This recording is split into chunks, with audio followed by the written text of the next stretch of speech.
दोस्तों जब भी बात आती है एनिमल किंगडम में जिंदा रहकर अपने अस्तित्व को बनाए रखने की, तो सभी जानवरों में ताकत के साथ साथ उनका साइज भी काफी ज्यादा रोल अदा करता है, क्योंकि ज्यादातर प्रेडेटर तो उनके साइज को देख के ही भाग जाते हैं। आज मैं आपको कुछ ऐसे जानवरों के बारे में बताने वाला हूँ जो अपने जैसे दूसरे जानवरों से काफी बड़े हैं और आज भी हम उन्हें दुनिया के किसी न किसी कोने में जरूर देख सकते हैं, क्योंकि वो आज भी सर्वाइव कर रहे हैं। चलिए जानते हैं 10 शॉकिंग लार्जेस्ट एनिमल के बारे में जो दुनिया में आज भी मौजूद हैं। वीडियो स्टार्ट करने से पहले आपसे रिक्वेस्ट है कि प्लीज हमारे चैनल को सब्सक्राइब करके घंटे को दबा दो। So let's begin. The coconut crab. दोस्तों वैसे तो ये हमारी लिस्ट के हिसाब से ये काफी छोटा जीव है, पर अपनी प्रजाति में दूसरे सभी केकड़ों में ये सबसे बड़ा होता है, जिस हिसाब से इसे हम जायंट क्रैब भी कह सकते हैं।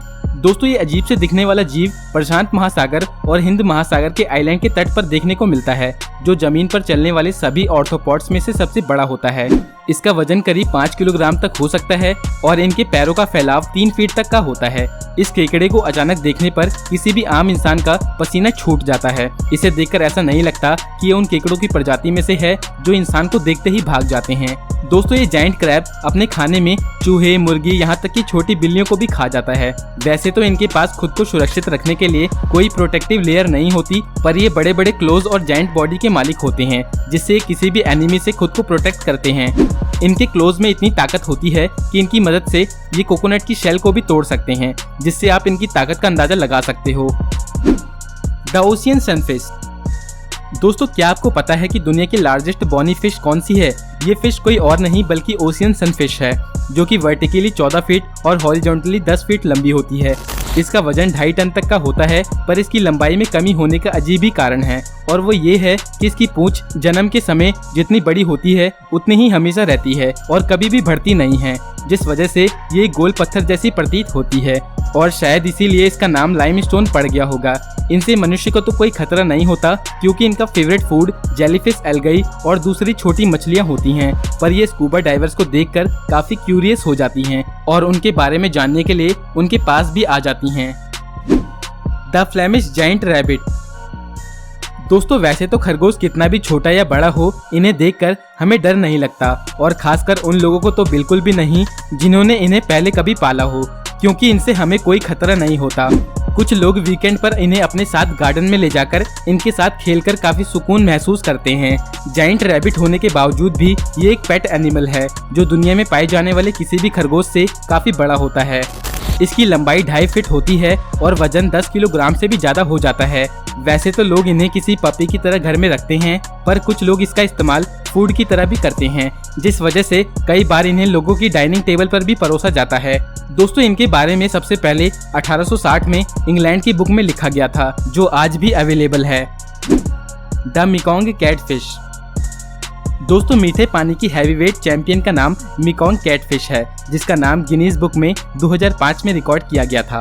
इसे पहली बार थाईलैंड में 2005 में देखा गया था, जिसका वजन लगभग 320 किलोग्राम था, जिस वजह से इसे मीठे पानी की अब तक की रिकॉर्डेड सबसे हैवी मछली माना जाता है। और ये बड़ी भी इतनी होती है कि इसे एक छोटे गांव का पेट भर जाएगा, और शायद इसीलिए ये विलुप्त होने की कगार पे आ गई हैं। मेकॉन्ग कैटफिश सिर्फ पिछली 1 सदी में ही अपनी कुल पॉपुलेशन की 5% ही बची हैं, जिस वजह से इनका संरक्षण जरूरी है। इनकी सही संख्या का तो पता नहीं, पर कुछ एक्सपर्ट का मानना है कि अब ये सिर्फ कुछ 100 ही बची हैं, जिनमें से एडल्ट मेकॉन्ग कैटफिश तो और भी कम हैं। दोस्तों इनकी संख्या घटने के पीछे ओवर फिशिंग को माना जाता है, फिर चाहे वो इन्हें सीधे पकड़ते हों या फिर छोटी मछलियों का पकड़ा जाना हो, क्योंकि छोटी मछली के पकड़े जाने से इन्हें खाने की कमी का सामना करना पड़ता है। इसके अलावा नदियों पर डैम बनने से भी इनकी मुश्किलें बढ़ गई हैं। The cinereous vulture. दोस्तों सिनेरियस वल्चर दुनिया के हैवीएस्ट और लॉन्गेस्ट शिकारी पक्षियों में से एक है, इसलिए इसे longest bird of prey in the world भी कहा जाता है। इसके सर और गर्दन पर ग्रेइश ब्लू कलर होता है, जबकि बाकी पूरी बॉडी दूसरे वल्चर्स की तरह ही होती है। कुछ देशों में तो इसे मॉन्क वल्चर भी कहते हैं, क्योंकि ये गर्दन झुकाकर एकदम मॉन्क की तरह ही चलता है। दूसरे वल्चर्स की तरह ही सिनेरियस वल्चर भी कई तरह से हमारे इकोसिस्टम के लिए काफी महत्वपूर्ण होते हैं, क्योंकि ये भी मरे हुए जानवर को खत्म कर देता है, और हर रोज मिलियंस ऑफ एनिमल्स की डेड बॉडी को ठिकाने लगाने का काम भी इन्हीं का होता है। दोस्तों हमारे एनवायरनमेंट को नीट और क्लीन रखने का काम ये बखूबी करते हैं, पर पिछले कुछ दशकों में इनकी संख्या में काफी तेजी से कमी आई है, क्योंकि इंसान की बढ़ती आबादी ने इनके हैबिटेट को छीन लिया है और इनके खाने में भी कमी हुई है, जिससे कई देशों में तो ये पूरी तरह से खत्म ही हो गए हैं। पर कुछ यूरोपियन कंट्रीज में इनकी संख्या में बढ़ोतरी हुई है, जैसे फ्रांस, इटली और कई देशों में, और ये संख्या पिछले कुछ ही साल में बढ़ी है। इन देशों का मकसद इनकी संख्या को बढ़ाना है, जिससे एनवायरनमेंट को साफ रखा जा सके। The Goliath frog. दोस्तों, आप लोगों ने बहुत से मीडियम साइज के और कुछ अंगूठे से भी छोटे मेंढक देखे होंगे, पर गोलियत फ्रॉग तो हाथी के पैर की मोटाई से भी काफी बड़ा होता है। अब तक का मापा गया सबसे बड़ा गोलियत फ्रॉग 34 सेंटीमीटर लंबा और लगभग 3.5 किलोग्राम वजनी था। और दोस्तों, इतना वेट किसी इंसान के पैदा हुए बच्चे का होता है, इसीलिए इसे वर्ल्ड लार्जेस्ट फ्रॉग के नाम से भी जाना जाता है। रिसेंट स्टडीज से पता चला कि इसका ये साइज सिर्फ शो ऑफ करने के लिए नहीं होता, बल्कि ये अपनी इस ताकतवर बॉडी की मदद से पत्थरों को खिसकाकर अपने लिए घर तैयार करता है। और कुछ मेंढक तो अपने लिए तालाब का थोड़ा सा हिस्सा ही अलग कर लेते हैं और उसे पर्सनल पॉन्ड की तरह यूज करते हैं। ये पर्सनल पॉन्ड कुछ मीटर्स के होते हैं और इसके लिए यूज किए गए पत्थर का वजन इनके बॉडी वेट से थोड़ा ज्यादा होता है। और दोस्तों, ये इतनी ज्यादा मेहनत सिर्फ अपने बच्चों को प्रोटेक्शन देने के लिए करते हैं। The oarfish. दोस्तों, ये दुनिया की लॉन्गेस्ट बॉनी फिश है, जिसे हम ओर फिश के नाम से जानते हैं, और इसका ये नाम इसके शेप को देखकर ही पड़ा है, क्योंकि इसकी पीठ पर एक लंबा सा फिन पाया जाता है, जो इसकी बॉडी रेशो के हिसाब से काफी लंबा होता है, और शरीर पतली सी किसी पत्ती की तरह लंबा होने की वजह से इसे रिबॉन फिश भी कहते हैं। जब ये बीमार या मरने वाली होती हैं, उस वक्त ये सरफेस पर आ जाती हैं, जिसको बीच पर मौजूद लोग देखकर डर जाते हैं। वैसे तो इनके बारे में काफी जानकारी मौजूद है, पर आम लोग इन्हें देखकर घबरा जाते हैं, क्योंकि इनका साइज बहुत ही लंबा होता है। दोस्तों, इनकी फोटो ले पाना भी एक फायदे का सौदा होता है, क्योंकि वो बहुत ही महंगी बिकती हैं। वैसे तो किसी को नहीं पता कि ये एग्जैक्टली कितनी लंबी होती हैं, पर अब तक की मिली हुई सबसे लंबी ओर फिश का साइज 110 फीट था, पर वो भी बीच पर मरी हुई मिली थी। और दोस्तों, इतनी लंबी कोई भी ओर फिश आज तक जिंदा नहीं मिली है। The Lions main jellyfish. दोस्तों, आप लोगों ने कभी सोचा भी नहीं होगा कि क्या कोई जीव ब्लू व्हेल से भी लंबा हो सकता है, पर दोस्तों, एक जीव ऐसा भी है जो व्हेल से भी लंबा है, और वो है Lions main jellyfish. Blue whale की लंबाई 108 फीट होती है, जबकि इस जेलीफिश की लंबाई इससे कहीं ज्यादा 120 फीट होती है, पर ये लंबाई इसके टेंटेकल्स की होती है, जो दूसरी चीज में फंसकर टूटते रहते हैं और कभी कभी बढ़ते भी रहते हैं। दोस्तों, इस एक जेलीफिश में 1200 से ज्यादा टेंटेकल्स होते हैं, जिनमें इतना पॉइजन मौजूद होता है जिससे किसी भी जीव को मौत दी जा सकती है। इसके अलावा इसकी एक खास बात यह भी है कि इसके टेंटेकल्स जेलीफिश के मर जाने के बाद भी जीवित रहते हैं और किसी को भी नुकसान पहुंचाने की ताकत रखते हैं।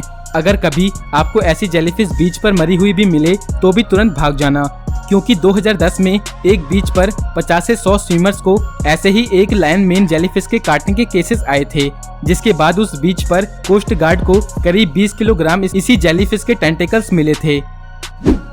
The green anaconda.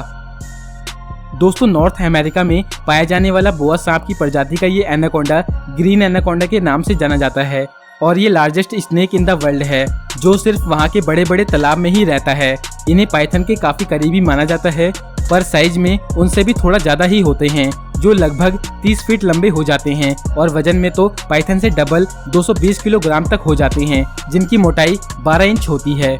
और दोस्तों, फीमेल ग्रीन एनाकोंडा तो इनसे भी काफी बड़ी और मोटी होती हैं, जो कि जंगली सुअर, हिरण, बर्ड्स और जो कुछ भी इनके पकड़ में आ जाता है उन्हें यूं ही पूरा निगल जाती हैं। क्योंकि इनके पास जहर नहीं होता, इसीलिए अपने शिकार को दबाकर मार डालते हैं, फिर धीरे धीरे अपने खुले जबड़ों की मदद से उसे पूरा ही निगल जाते हैं। दोस्तों, मैं आपको बता दूं कि एक अच्छा शिकार मिल जाने के बाद ये एनाकोंडा महीनों तक बिना खाए जिंदा रह सकते हैं। इनकी बॉडी के अंदर कुछ ऐसे एंजाइम्स पाए जाते हैं जो किसी भी शिकार को अंदर ही गला देते हैं, और एक बार शिकार हजम हो जाने के बाद बची हुई हड्डियों को वापस उगल भी देते हैं, और ये इतने खतरनाक होते हैं कि किसी भी इंसान को साबुत ही निगल जाते हैं। The blue whale.